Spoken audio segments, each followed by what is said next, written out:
C'est curieux quand même, dans un milieu comme mon père, qui me prenait la main quand il entendait très peu de classique, qui écoute comment c'est beau. C'est pour ça, mes amis, la musique classique est réservée à tout le monde et le restera des siècles et des siècles.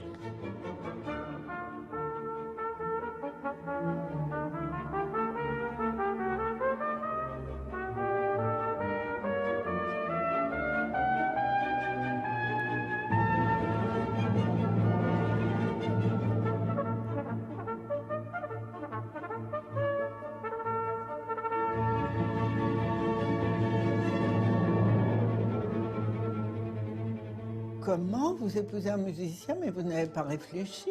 Mais ma pauvre, vous allez presque crever de faim. Un musicien, ça ne gagne pas sa vie.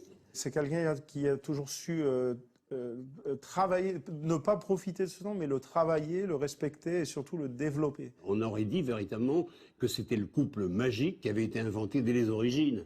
Il était né avec une trompette. Maurice André, on l'a, moi je l'ai dans l'oreille en permanence, c'est-à-dire que c'est presque devenu quelque chose de naturel, cette sonorité, cette manière de phraser. Même les anciens, quand je suis rentré à l'opéra, me disaient, quand Maurice est arrivé, on s'est tous retournés parce qu'on avait entendu un autre instrument. C'était plus la trompette, c'était un autre instrument. C'est le meilleur, c'est sûr.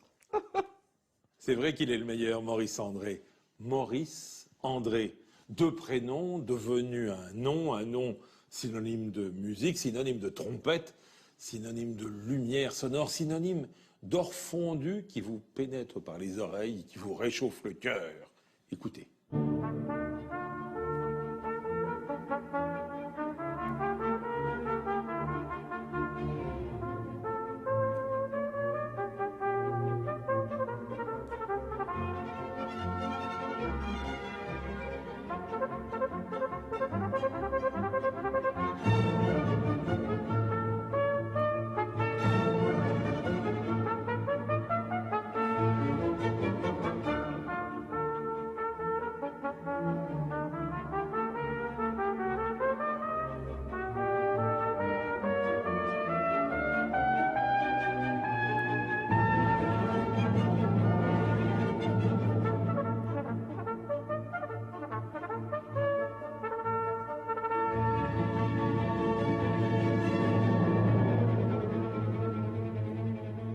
Cette musique, elle vient d'un souffle. Et ce souffle, il vient d'une âme, une grande âme, celle de ce Maurice André, né à Alès il y a 75 ans, et qui a, on peut le dire, inventé la trompette comme instrument soliste en un peu plus de 50 ans de carrière, pendant lesquels il a fait rayonner cet instrument, pendant lesquels il a fait rayonner la musique. Alors, nous sommes allés à sa rencontre chez lui, au Pays Basque, où entouré de sa famille, il nous parle de son intimité, et puis nous avons aussi rencontré tous ceux auxquels il a su insuffler ce bonheur, ce plaisir de la musique qui vient de lui, qui vient de ce qu'il aime appeler son cœur gros comme ça.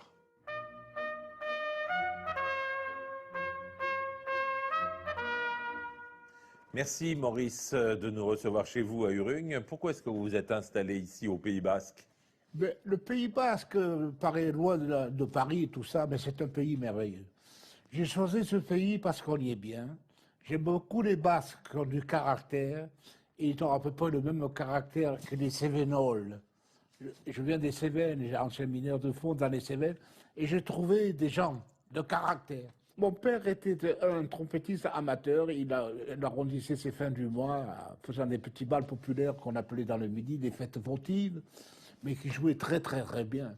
Il aurait pu faire une carrière formidable seulement. Il était l'aîné d'une famille, et l'aîné dans les Cévennes doit prendre les responsabilités du père qui est mort. Donc il est resté dans le sud, mais il était connu, puis il faisait danser pendant la guerre, je me rappelle, toute la nuit, il jouait dans les montagnes pour faire danser les jeunes qui avaient besoin de s'amuser, tout ça pendant la guerre, avec une résistance incroyable. Il tenait des heures et des heures avec un tambour et un accordéon. Le jour de son décès, je me rappelle, il y avait plus de 20 000 personnes à son enterrement. Naturellement, c'était un homme russe, tout ça, le pauvre. Il faisait des fautes d'orthographe, en veux-tu, en voilà. Mais c'était un homme de cœur. Et un homme qui aimait la musique classique.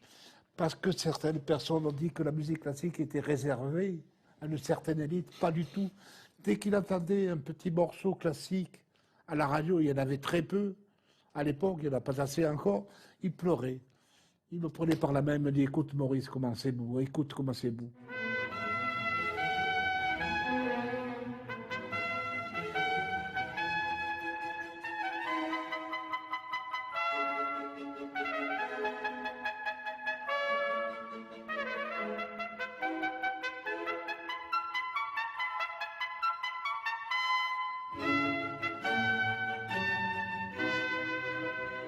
Un jour, mon père, il vient avec un vieux cornet à piston.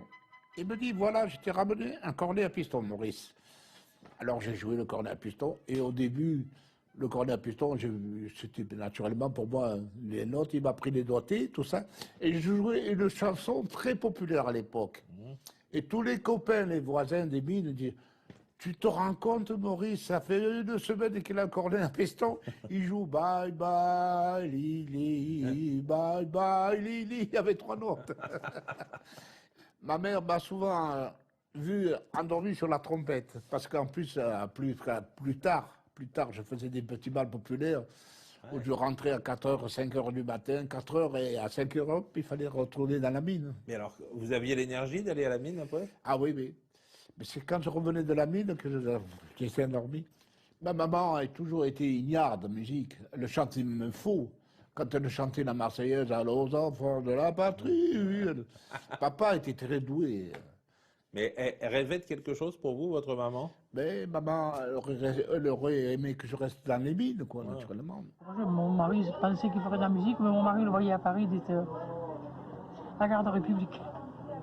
Je lui disais toujours, je serais heureux si tu pouvais rentrer à la garde républicaine. D'après mon mari, la garde républicaine, c'était un point culminant pour une musicienne qui venait de la province.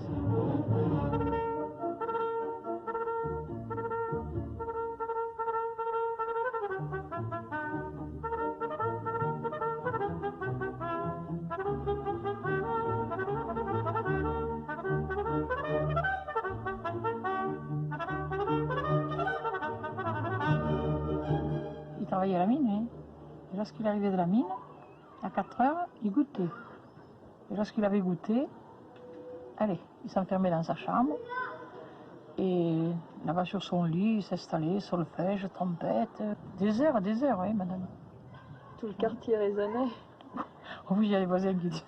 Il y a une voisine là, qui est partie de là, elle disait toujours, tu nous en as fait prendre des belles colères avec ta trompette.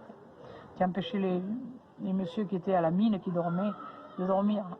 Et puis donc, vous êtes descendu à la mine, vous aviez quel âge? 14 ans. 14 ans.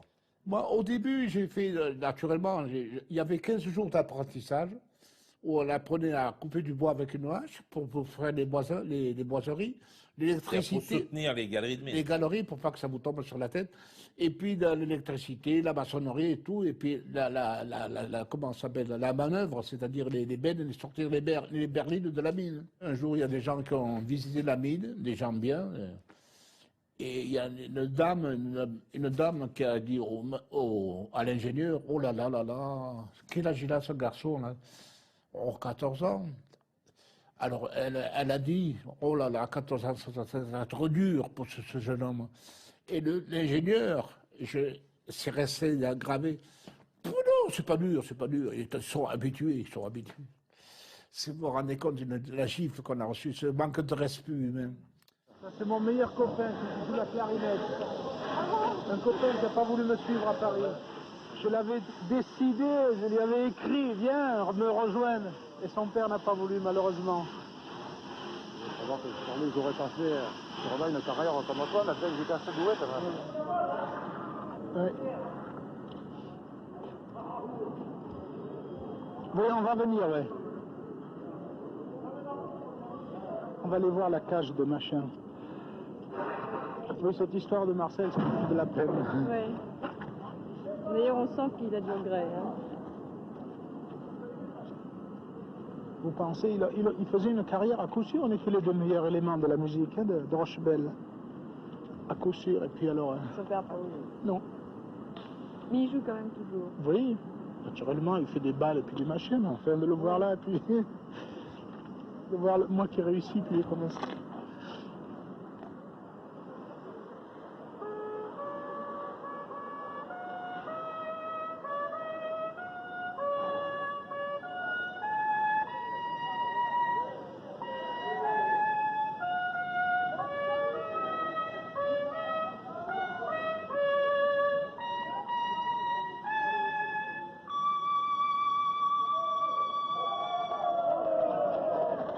je suis allé à l'harmonie des Mines. Avec votre papa, donc. Avec mon père, oui. Avec l'harmonie. Et je travaillais chez ce dénommé M. Barthélémy. Ouais. Alors, ce monsieur Barthélémy, c'était qui? Donc, c'était un trompettiste, un professeur? C'est un trompettiste qui avait étudié à Paris. Ouais. Et se jugeant pas très fort, était descendu à l'Est, ma ville natale. Ah. Il était descendu là, il a dit, tu sais, dans ce milieu d'artistes, il faut être au-dessus des échelons, au-dessus, parce que si tu es en bas, tu es crève de faim. Il ne s'était pas trompé, parce que j'ai vu beaucoup de gens qui étaient en bas dans l'échelle, et naturellement avaient du mal à joindre les deux bouts. Et il vous a appris donc des choses que votre père nous Il m'a donné toutes les ficelles du métier. Ah oui. C'est quoi les ficelles du métier? Les façons d'attaquer les notes, le style classique et tout ça. Donc ce monsieur Barthélémy, il est très important pour vous dans votre carrière. Ah ben oui, c'est ma fusée porteuse, c'est lui qui m'a fait travailler jusqu'à 18 ans. Et quand j'ai su arriver à 18 ans, il a dit à mon père, dis donc, il faut envoyer Morissette, il faut l'envoyer à Paris parce que, dis donc, les gammes, il les descend, il les monte. Hein. Ils ont reçu une circulaire. Monsieur Barthélémy est venu en bicyclette, je me rappelle, dire à papa, regarde, il demande des musiciens pour le 8e régiment de transmission à Paris. Il y avait l'Indochine, mais en aucun cas, ils pourront partir en Indochine. Ah, il y a la guerre d'Indochine. Oui. Il y avait l'Indochine. Mon père ne voulait pas que je parte. Ouais. Alors, c'était naturellement gratuit pour faire des études. Ouais. En plus, je ne risquais pas de rester d'aller en Indochine. Ouais. Alors, je me suis engagé à 18 ans. Sans l'armée, j'aurais jamais pu faire de carrière.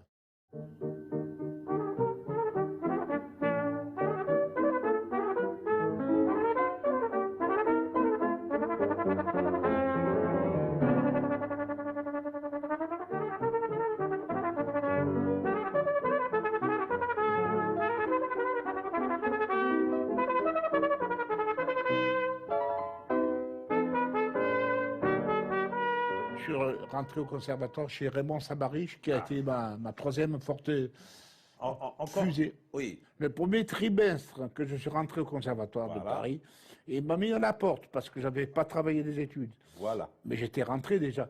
Mais après, quand je suis retourné au mois de janvier au conservatoire, alors tu as travaillé? Et j'ai dit oui, j'ai travaillé. Et là, j'ai joué toutes les études d'Armand. Et là, il était convaincu. Et il a dit par la suite, c'est là où il est devenu Maurice André. J'avais travaillé, alors, chaque fois que je passais la classe au conservatoire rue de Madrid, fous le camp. Oh, j'étais blessé. Alors je rentrais à la caserne et je travaillais. Et je travaillais sans arrêt. La première année, j'ai eu le prix de cornet à piston. La deuxième année, le prix de trompette. Ouais. Et puis après, je suis sorti. Alors, il fallait trouver du travail. Et là, Sabariche a été formidable. Ouais. Il m'a donné un smoking. Ouais. Ah. Il m'a habillé. Et puis, il m'a fait rentrer au Cirque Medrano. Ah, au Cirque Medrano? Avec les clowns? Avec les clowns, mais je faisais le cheval à la trompette.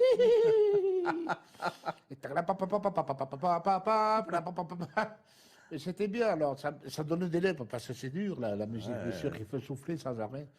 Alors j'ai fait là, après j'ai fait meilleure heure, je suis allé à la Nouvelle Ève. La Nouvelle Ève, mais c'est un cabaret de striptease, ça. Ah,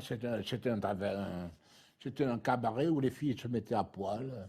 Je jouais C'est si bon, papadabadaba. Je voyais voler un soutien-gorge, une culotte. Alors. Je continuais naturellement. Alors je suis rentré à la radio, je suis resté à la radio. Oui.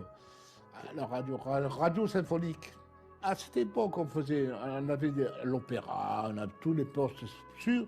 En plus, on faisait des phonos, qu'on appelle. Ouais. C'est-à-dire, Tino Rossi, Charles Trenet, tout le monde vous invitait pour faire leur disque dans l'orchestre. Ah oui, d'accord. Alors, je faisais l'orchestre de la radio et en même temps, je faisais des disques et des musiques de films. Donc, vous avez connu Charles Trenet, Tino Rossi Oui, j'ai accompagné dans Charles Trenet. J'ai un solo d'ailleurs qui restait gravé. Mon premier solo que j'ai fait à Paris, c'est National c'est c'est Maurice André qui joue au début, là. Ah, oui. Trompette bouchée.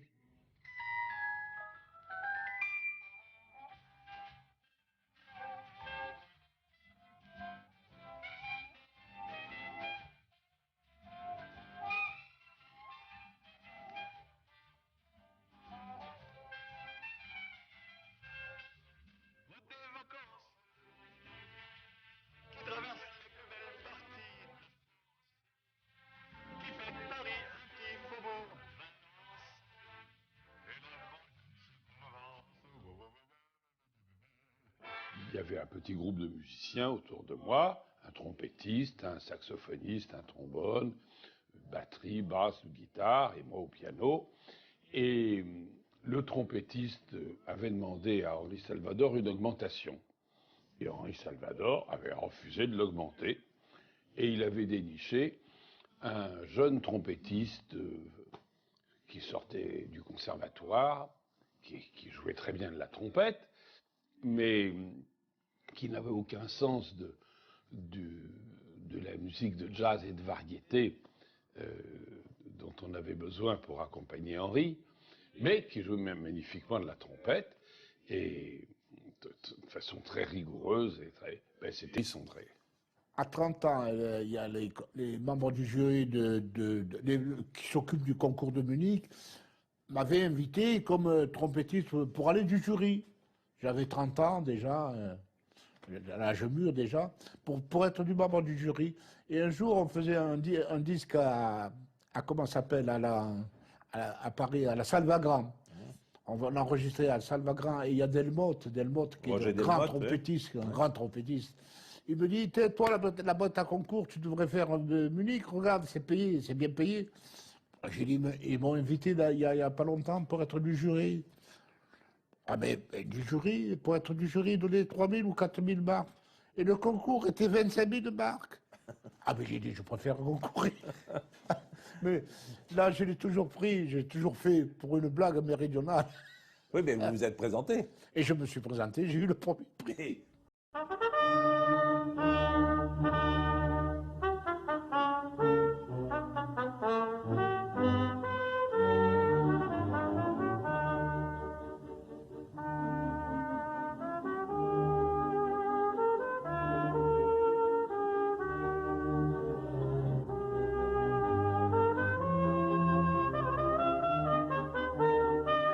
Tout est parti de Munich. Ah ouais.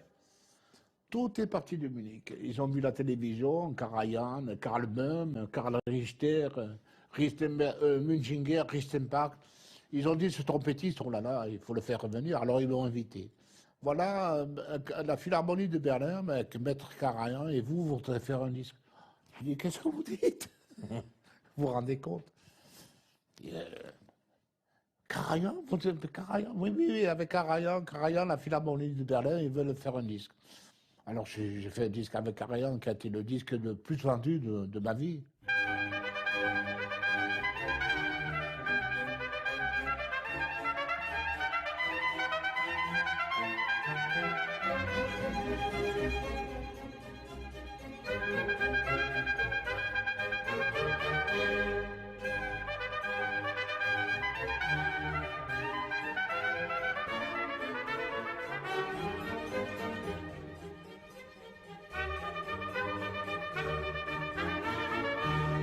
D'abord, notre première rencontre, je connaissais Maurice par la radio, c'était à l'époque où il commençait à se faire connaître. Et nous travaillions tous les deux pour Erato. Donc nous faisions des CD à cette époque-là. Ce n'était pas encore des CD, c'était des vinyles encore. Et puis lui-même a commencé d'enregistrer son propre concerto avec le panache que vous lui connaissez. L'orchestre s'est levé, lui a crié bravo. Enfin, c'était un succès extraordinaire. C'est comme ça que, bon, nous avons fait connaissance et nous avons vu que nous avions la même vue sur la musique qu'on transmet.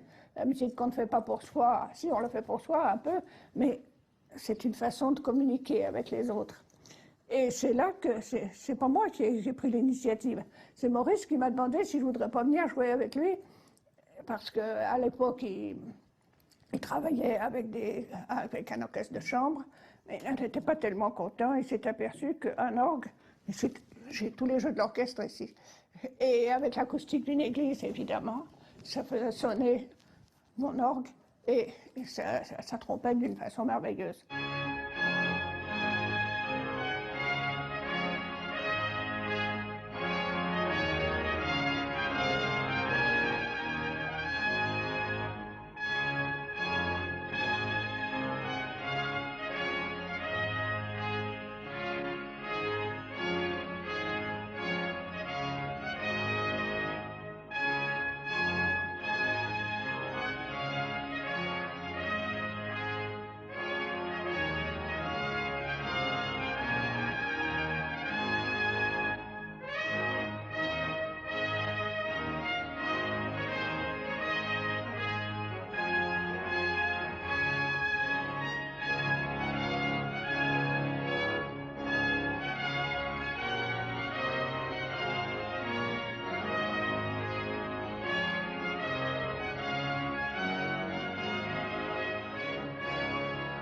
2 mois, nous avions donné 50 concerts.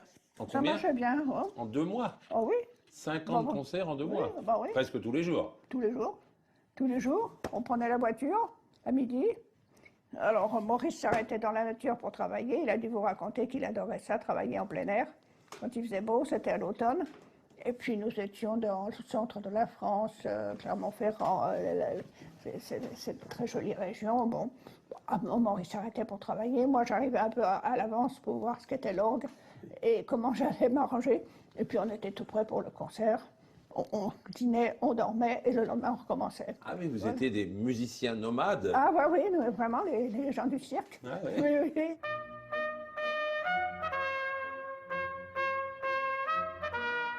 Je prenais le train à Frasnes et il y avait beaucoup de monde, c'était la fin des vacances. J'avais un gros sac qui était très lourd et un jeune homme m'a dit gentiment « Oh, je vais vous aider, donnez-moi votre sac ». À un moment donné, je vois une belle blonde qui monte sur le train, dans le train, alors naturellement, je lui ai fait du charme. À la sortie, il m'a dit « Je vous offre quelque chose ?» Je dis « Oui, j'ai soif ». On est allé boire un petit jus de fruits et puis on s'est revus tous les soirs presque. Et c'était assez vite. Les copains de la radio, de l'orchestre me disaient, tu revois la fille du train? J'ai dit, oui, regarde, on est mariés. Et j'ai connu, je dois avouer, une femme que je souhaite à tous les hommes. Et on m'a dit, comment vous épousez un musicien, mais vous n'avez pas réfléchi. Mais ma pauvre, vous allez presque crever de faim. Un musicien, ça ne gagne pas sa vie. C'est toujours à droite, à gauche, et vous serez toujours toute seule. Ben, pour l'instant, je ne suis pas toute seule.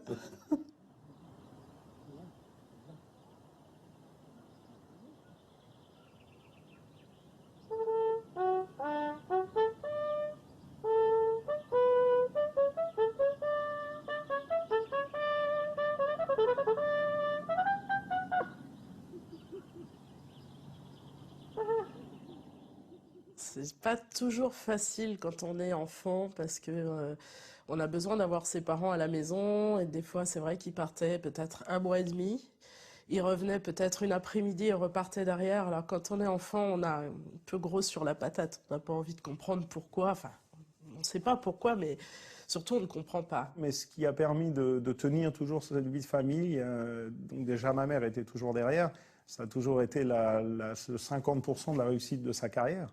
Lui jouait, mais ma mère était derrière. Surtout, ils ont toujours su être là, à Noël, à Pâques, aux anniversaires, aux dates, on va dire, très importantes pour la famille. J'ai pris les choses en main parce que lui était incapable. Il recevait des lettres, il les mettait à la poubelle. Hein. Ah oui. Ah oui, oui, oui. J'allais les rechercher dans le panier à papier. Et puis c'est elle qui s'occupait des concerts de mon père, donc c'est elle qui traitait avec les impresarios. Et là, j'aime autant vous dire qu'il ne faut pas se laisser marcher dessus. Et elle avait la poigne. Bonjour madame, c'est madame André qui vous appelle. S'il vous plaît, je voudrais 2 billets d'avion. Alors c'est un petit peu compliqué. C'est le départ mardi 13 juin. Après, j'ai eu... C'est ma fille. Après, j'ai eu mon fils. Et puis, surtout Lionel. C'est le dernier, Lionel. Et puis, malheureusement, il nous a quittés. Mais enfin, il faut prendre les choses comme elles sont, puis il faut se durcir un petit peu. Vous savez, un enfant, c'est dur pour le père, mais c'est encore plus dur pour la maman, parce que c'est un peu de son corps qui s'en va. Oui, ça a été terrible, oui, allez, ça a été terrible.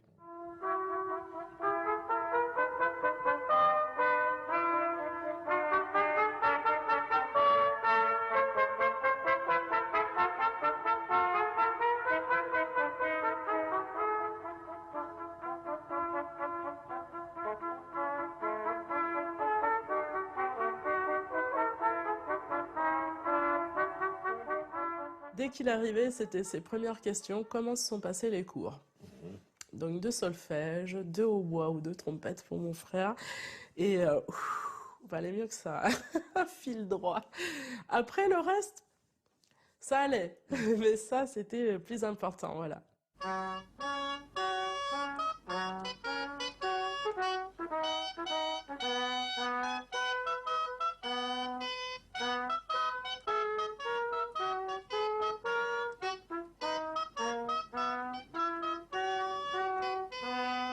Déjà, tout gamin, je me rappelle, j'aimais beaucoup l'écouter répéter. C'était beau, c'était agréable. On n'avait pas envie de se boucher les oreilles, comme on pourrait penser avec la trompette.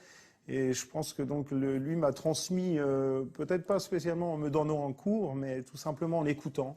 Moi, en l'écoutant, cette façon de jouer. Alors jamais je prétendrai jouer comme lui, mais en tout cas, je pense que je m'en suis pas mal rapproché, surtout par rapport à ça, s'imprégner.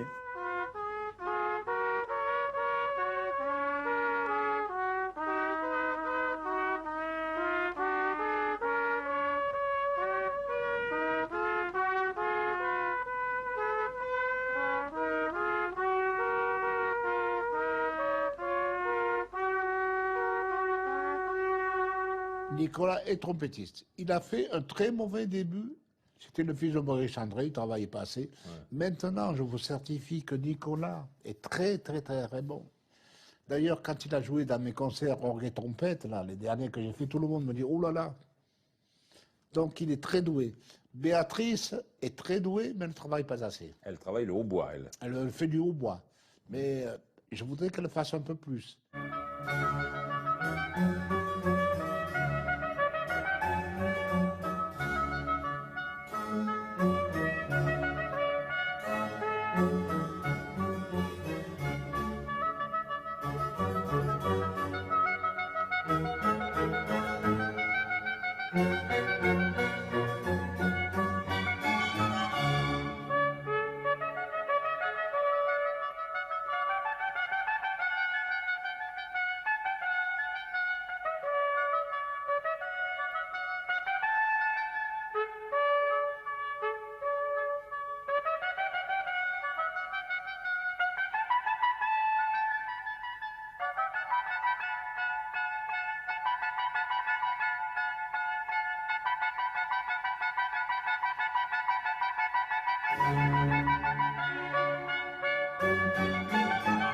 Papa ne veut pas oublier, et je trouve que c'est absolument génial, donc son passé, sa première vie de mineur de fond, et je pense qu'on a toujours été aussi élevés dans cette optique.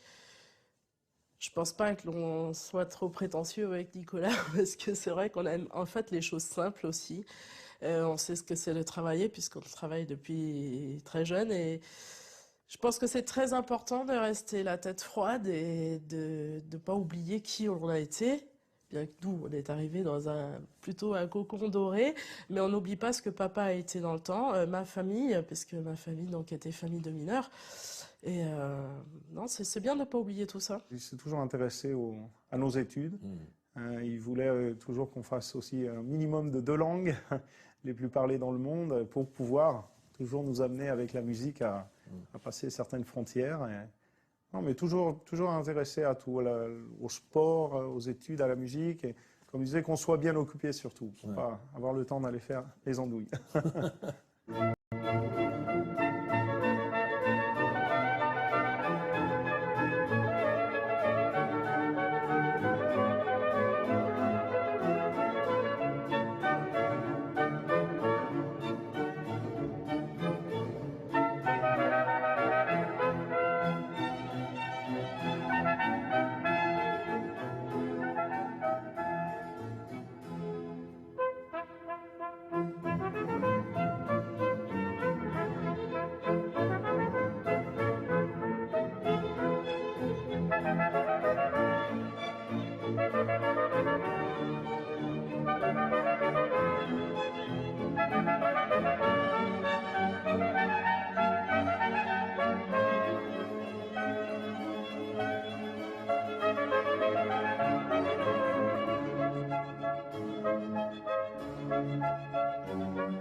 On m'a dit, votre vibrato, Maurice, est formidable, il est comme une soprane. Quand la première fois que j'ai tourné en Amérique, ils ont dit, le vibrato, on jouait John Sutherland.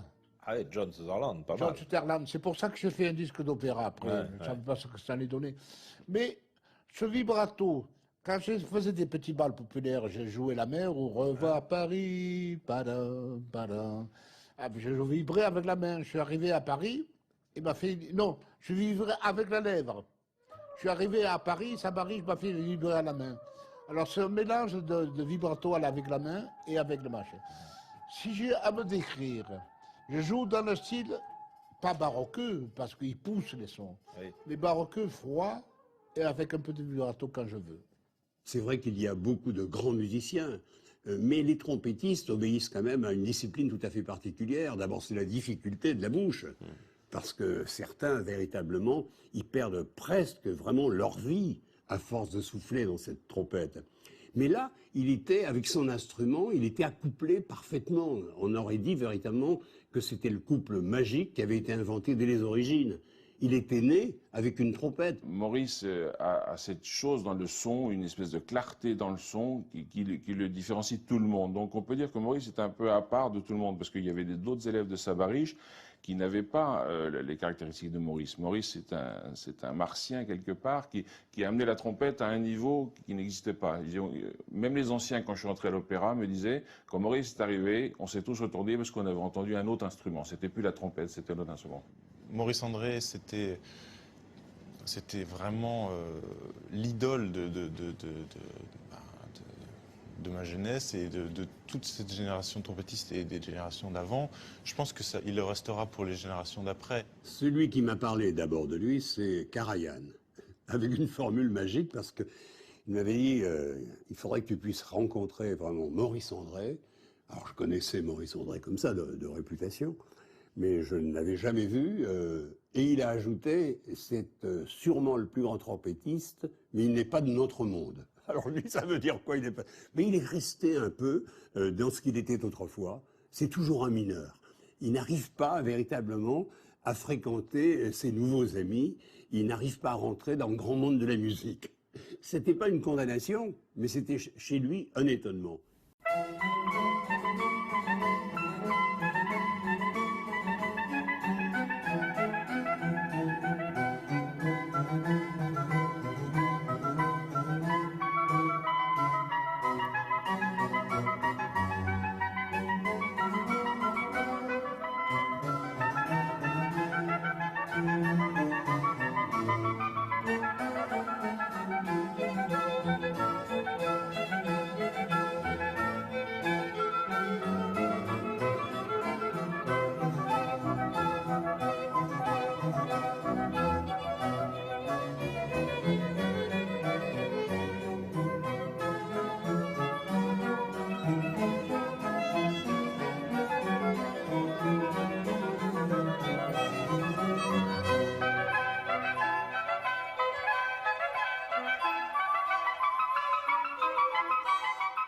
La télévision est formidable pour notre art, pour tout d'ailleurs. Et Jacques Chancel, avec qui j'ai fait le grand échiquier, Jacques Chancel faisait passer tous les messages, que ce soit le théâtre, la musique classique et tout ça. Je jouais déjà, je faisais des concerts avec Marie-Claire Alain, qui est la grande organiste française. On avait du mal à remplir une église, qu'après chaque Chancel, on pouvait faire 3 concerts. Je lui dis, ça serait bien pour toi que tu puisses rencontrer et peut-être même jouer avec celui que je considère comme l'un des plus grands trompettistes du monde, mais celui-là n'est accordé qu'au jazz, Dizzy Gillespie. Et lorsque j'ai appelé Dizzy Gillespie, que je lui ai raconté mon problème, je lui ai dit, voilà, je voudrais qu'on puisse organiser une rencontre entre vous, le grand trompettiste de jazz, et Maurice André, qui lui est un grand trompettiste classique. Il me dit, mais ça serait mon bonheur, je connais très bien Maurice André, enfin je connais sa musique, je sais comment il joue, mais je ne l'ai jamais vu. Et lorsque ils sont arrivés dans le studio, Maurice André, je me souviens très bien, était à côté de moi, Dizzy est entré, d'abord il me dit, mais c'est lui? Et je lui dis, oui, c'est lui.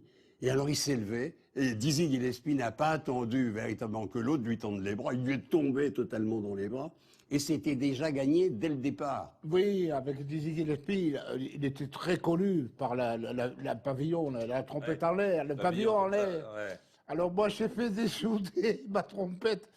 Et puis, le jour de l'émission, j'ai pris la trompette et je l'ai mis au diapason de Dizzy Gillespie. C'est très vexant de voir la trompette à Dizzy. Ouais. Dizzy, Dizzy. Dizzy, les trompettes, non, je peux.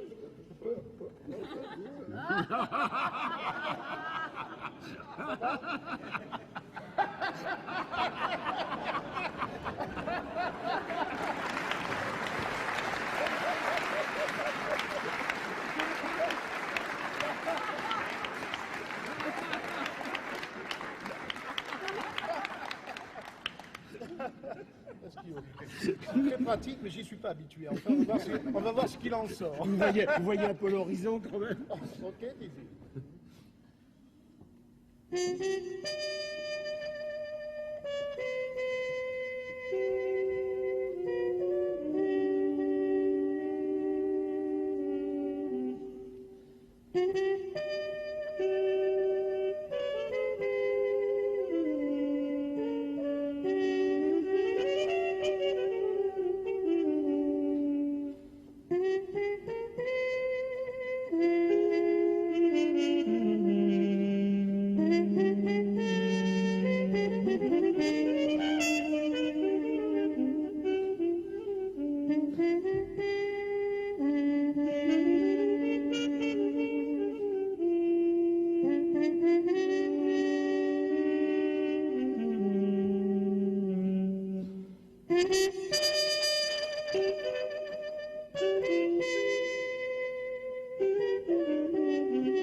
Cette rencontre avec Dizzy Gillespie, c'était formidable. Dès qu'on a fini l'émission, on a décidé de faire un disque. IMH, pour Alain Lanceron. La rencontre d'un trompettiste de jazz avec un classique. Ça aurait été formidable. Lui, il jouait pas da ba da ba ba, un truc de lent, et Maurice, il jouait pas la la la la la la. Un truc là. Il faisait de l'improvisation et moi, je jouais un truc classique.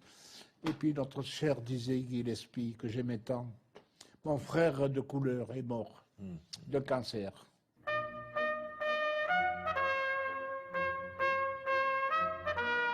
J'ai formé 110 trompettistes dans le monde, des japonais, allemands, américains, 110 élèves. Ça vous plaisait, ça de... Ah là là, qu'est-ce que j'aime l'enseignement. Parce que tout est intérieur, la trompette. Tout se passe intérieurement du corps. Un violoniste, on le reprend. L'archer, tout est visible. Les instruments avant, comme le corps, la trompette, le trombone, tout est intérieur. Alors il faut expliquer aux gosses, attention, il faut intérioriser pour comprendre le développement de l'air et de tout ça avec le diaphragme. La musculature, pas trop appuyée. Si tu appuies beaucoup trop, tu vois, tu viens de faire ça, tu appuies, ben c'est pas possible. Si moi j'appuie pareil, ça va avoir le son, il va être dégueulasse. Enfin, ce que vous apprenez, à vous intérioriser à l'élève, c'est pas cela. Sur pas les doubles croches.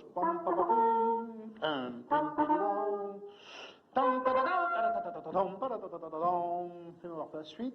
Une belle attaque piano, hein. Ça, l'orchestre, ça s'intègre avec les quatre cordes, les deux corps de l'orchestre. Alors tu rentres avec les deux corps. Allez, 1, 2. Non. J'aime pas ce pianissimo pour ce thème. Ce thème doit être présent et bien vivant et tout. Et 1, 2, 1, 2. Et sois gai tout de suite. Hein. Et très viril.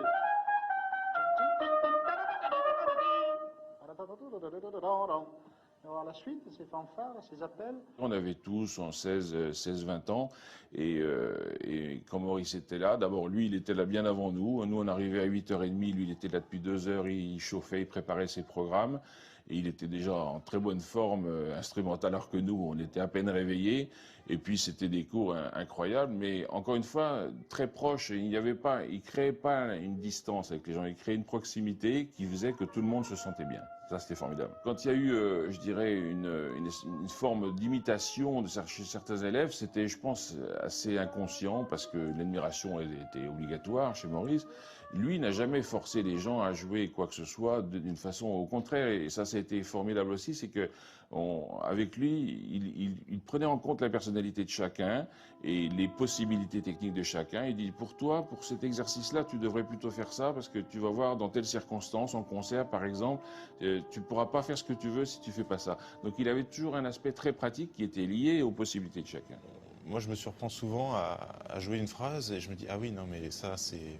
D'accord. L'héritage, il est évident, il est inconscient, enfin, il est totalement...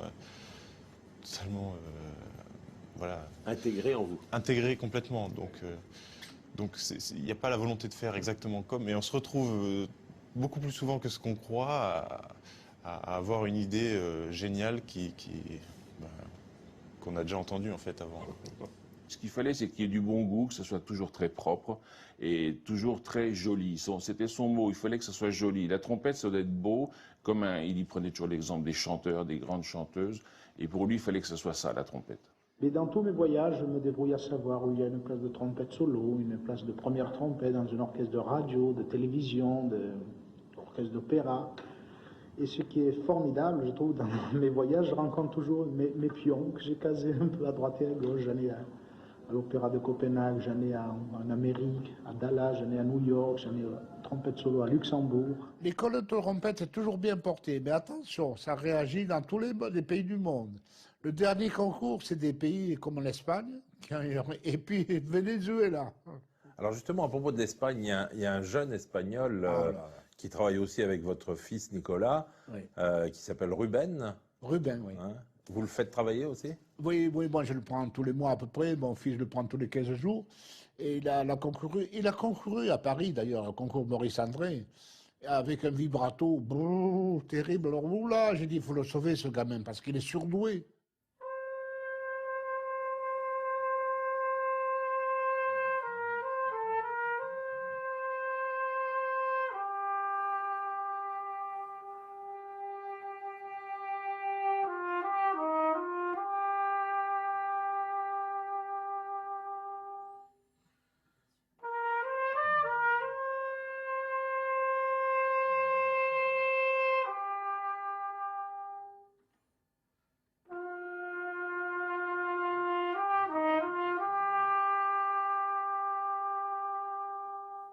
Et maintenant, je peux dire, maintenant, c'est le trompettisme le plus doué que j'ai entendu.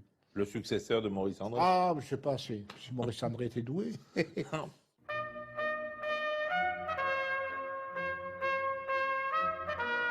On sent qu'il est très détendu. Au fond, il l'est peut-être pas, mais il donne cette impression d'être très détendu et d'être heureux de voir tout son public. Et ça, le public le ressent. Parce que souvent, ça m'est arrivé d'être dans la salle et de ressentir ça. Ça, c'est énorme, quand le public est heureux de voir quelqu'un qu'il aime. On a fait des jurys ensemble dans des concours et c'était pas rare l'après-midi qu'il aille jouer. On arrive au restaurant, on sortait de concours, il y avait une réunion d'anciens, il allait leur jouer l'Ave Maria, il était en pleurs et eux aussi et nous aussi. Et il jouait à la trompette en ut et ça, c'est la vraie trompette. C'est la trompette la plus difficile, mais c'est celle où on voit toutes les qualités.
la trompette comme instrument soliste, j'y croyais pas trop. Et pourtant? Je savais qu'il y avait des Harry James, des Aimé Barelli, des Jouvin, tout ça, qui avaient vendu beaucoup de disques. Alors je dis, il faut populariser quand même ton art, Maurice. Il faut que tu fasses pas seulement le classique, pas seulement le brandebourgeois, le Haydn, le Hummel. Il faut faire des variétés. Alors j'ai fait un petit peu n'importe quoi, il faut bien avouer. Mais j'ai posé la question une fois à Karajan, je lui ai dit, qu'est-ce que vous trouvez? J'ai fait des disques de musique un peu... Mais tu as très bien fait, il m'a dit, j'ai bien fait moi les valses de Strauss. Donc, parce que les gens ne sont pas assez éduqués musicalement. Ils croient que si vous jouez du classique, vous ne pouvez pas jouer un air populaire, alors que l'air populaire, vous le jouez au bout de 3 mois de musique. Parce que c'est des rondes et des noirs, c'est très facile, quoi, en définitive. Alors, pour approcher ces gens, si j'avais commencé et que je fasse que du classique avec la trompette, mon auditoire aurait été au moins 10 fois moindre. À l'époque où on faisait des émissions pour Albert Esner, achetant des têtes de bois. Albert Esner aimait bien inviter de temps en temps des artistes classiques. Je me dis, tiens, si on faisait quelque chose avec la trompette classique, et alors j'appelle Maurice André et je lui propose d'être une prochaine victime de vos mariages, de mes expériences avec mes musiciens classiques. Et alors, elle me dit, ah oui, ça m'a fait plaisir beaucoup, mais alors, ce que j'aimerais, c'est que chaque mouvement d'une suite que tu composerais soit écrit pour un de mes instruments différents. Mais ce qu'on n'avait pas pensé, c'est que pour les autres trompettistes, c'était impossible.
disait toujours, moi je ne suis qu'un exécutant.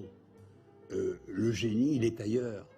Nous ne sommes que des porteurs de nouvelles. Et ça, c'était extraordinaire. Mais c'est, je crois, Bach, qui pour tous les musiciens est sans doute le plus difficile, et qui s'exprimait vraiment. Non, c'est un être tout à fait extraordinaire, tout à fait à part, et qui mériterait peut-être de se reconnaître un peu mieux. Bach, ça a toujours été sa grande passion, toutes ces messes, la messe en si, etc. Enfin, le brandebourgeois, bien sûr, il a joué, pas beaucoup le joue, bien sûr, mais je crois que ça a toujours été sa grande idole.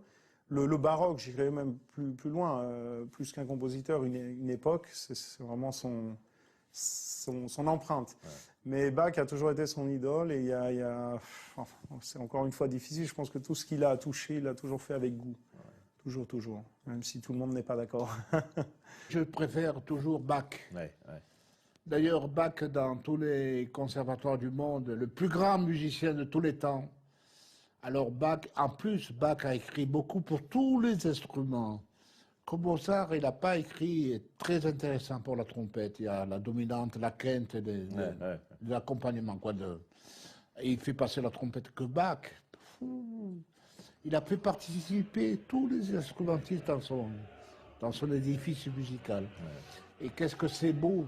Mon plus grand plaisir musical, c'est quand je jouais avec Karl Richter, les messes en si mineurs, les cantates, les brandebourgeois et tout ça. Dans l'œuvre de Bach, le chœur qui vient, qui est beau, qui est magnifique, il y a les 3 trompettes, les timbales qui viennent en plus éclairer tout ça, c'est de toute beauté. Alors je suis très sensible à Bach. J'entends 2 mesures de Bach, je me fous. Dans un autre monde. Mais c'est curieux quand même, dans un milieu comme mon père, qui me prenait la main quand il entendait très peu de classique, qui écoute comment c'est beau. C'est pour ça, mes amis, la musique classique est réservée à tout le monde et le restera des siècles et des siècles.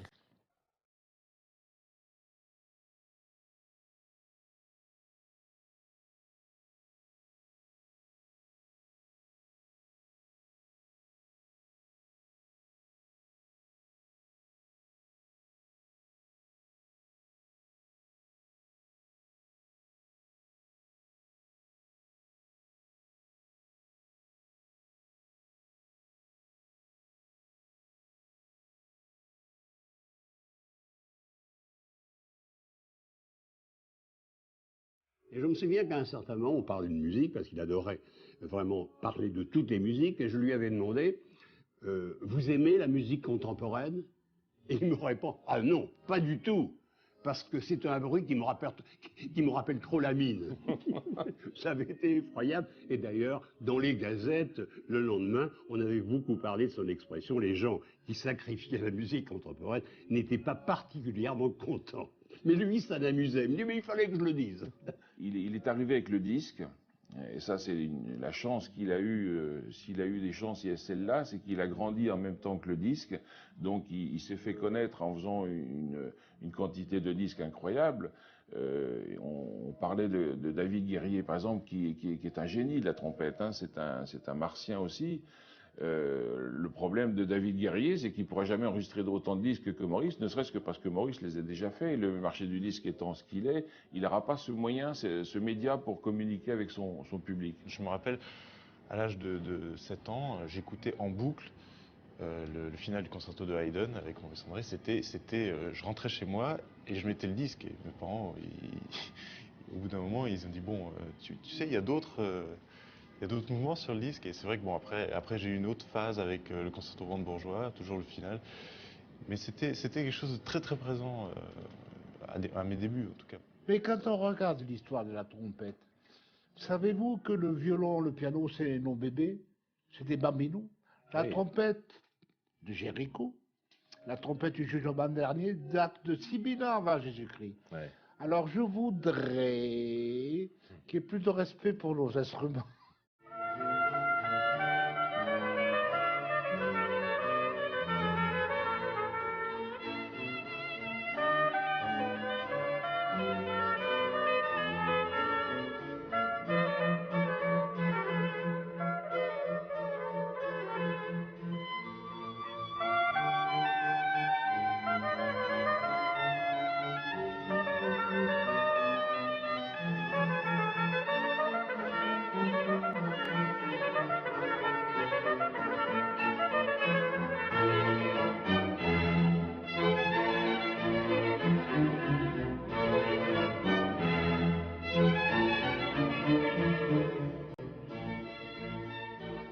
Là, c'est l'atelier où je suis heureux. Je fais des sculptures, voilà. Ça, c'est pour mon voisin, ça. Alors, c'est de la sculpture sur bois. C'est la petite maison, vous voyez, il y a une petite maison, il y a un lit, mon jardinier, il a une fillette de 3 ans, je lui ai fait un petit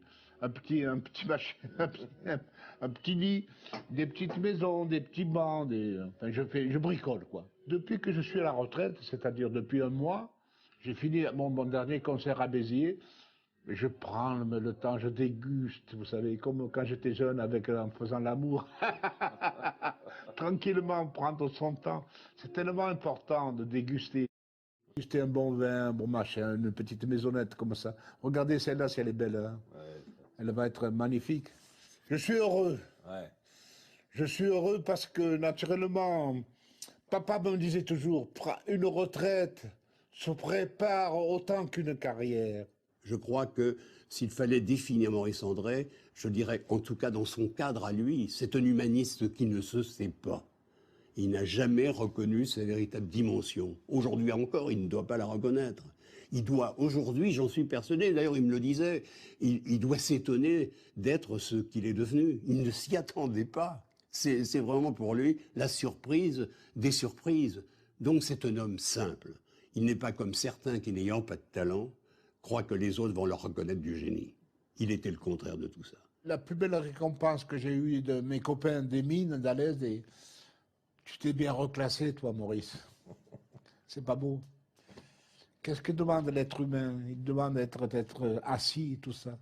Un jour, j'ai dit, je ne sais pas quel journaliste, quand j'étais dans les mines, qu'on a fait des grèves, ils nous ont envoyé des tanks et des machins. J'ai envoyé des boulons à la gueule des flics. Que maintenant, je ne le ferai plus parce que je suis assis. Ouais. Je suis heureux. J'ai ma femme, j'ai mes enfants en bonne santé, j'ai l'argent. L'être humain, qu'est-ce qu'il veut? C'est être heureux. Il ne demande pas des milliards et des milliards. Remarquez, dans la mine, c'était bon pour la santé. Merci, Maurice. Merci à vous tous. Merci, oui, je crois que tous ceux qui aiment la musique peuvent remercier Maurice André, même au-delà de la musique, parce qu'il a su rayonner et faire venir à la musique et à la trompette, mais à la musique en général, tous ceux qui peut-être ne la connaissaient pas.